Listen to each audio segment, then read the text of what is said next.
নাফিস তোর কোনোদিন আসবো না, টেবিল থেকে গ্লাস নিয়ে পানি খাবেও না। আমার বাপ মা মনে আমি এতিম হয়েছিলাম না রে নাফিস, তুই আমার এতিম কইরা গেলি। দেশের প্রয়োজনে এবং গণতন্ত্রের পুনরুদ্ধারে বুলেটের সামনে বুক চিতিয়ে দেওয়া এক অবিস্মরণীয় শহীদের নাম নাফিস। কথা বলবো সেই শহীদ নাফিসের রত্নগর্ভা মায়ের সাথে এবং বাবার সাথে।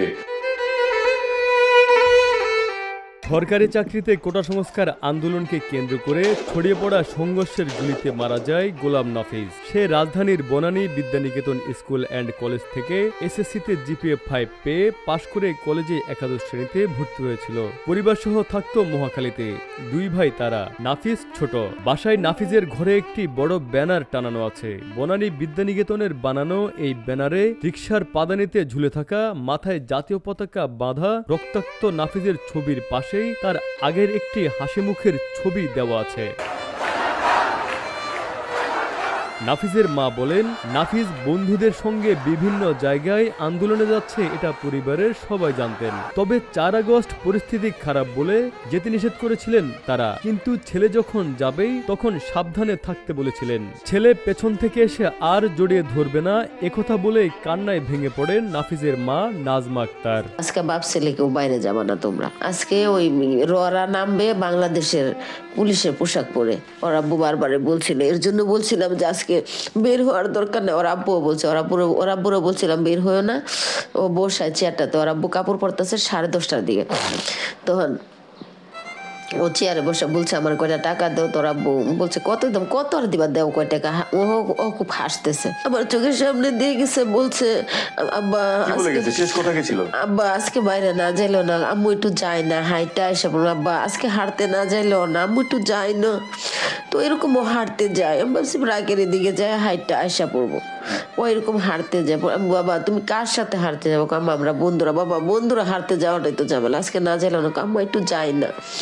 লাস্ট কথা আম্মু একটু চাই না বলে ওই পাশে এই দরজার সামনে দাঁড়ায় থেকে বের হয়ে গেল।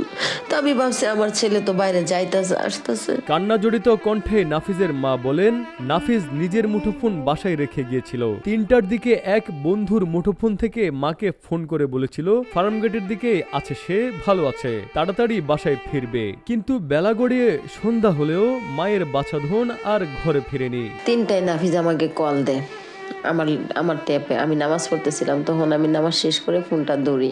2টা ফোন বাজে কাটছে, তখন বলছে সালাম দে, হ্যালো আম্মু, আমি তো হাঁটতে বের হয়েছি, হাঁটতে হাঁটতে আমি আন্দোলনে এসে গেছি। তুই কই আন্দোলনে গেছোস? আম্মু এক দফা ভাইয়াদের মিছিল পাইছি, বড় ভাইয়ারা আর আমরা 5 বন্ধু আছি, তুই তাড়াতাড়ি বাসায়। হ্যাঁ আয়সা পড়তেছে আম্মু, আয়সা পড়তেছে। আমার দৃঢ় বিশ্বাস ছিল ও যে আমাকে এভাবে বলছে আয়সাই পড়তেছে। আমার আল্লাহ যে ফার্ম গেট নিয়ে যাবে আমি ভুলেও ভাবতে পারি না। ওরা আমার অনেক বলছিল নাম্বারটা দিতে, আমি ভাবছিলাম নাম্বারটা দিলে ওরা ধরে না ধরে আয়সা রাগ হবে, আমি আর নাম্বারটা দিই না। রিকশার পাদানিতে সন্তানের রক্তাক্ত ছবি দেখিয়ে নাফিসের বাবা পেশায় ব্যবসায়ী গোলাম রহমান বলেন, ওই যে দেখেন ছেলেটা রিকশার রড ধরে রাখছিল, কত খুঁজলাম, তখন যদি ছেলেটারে পাইতাম বাঁচানোর জন্য একটু চেষ্টা করতে পারতাম। ছেলের বুকের মধ্যে লাগা গুলি পিঠ দিয়া বাইর হয়ে যায়। পরে তো শুনি আমার চাঁদের মতো ছেলেটা মর্গে আছে।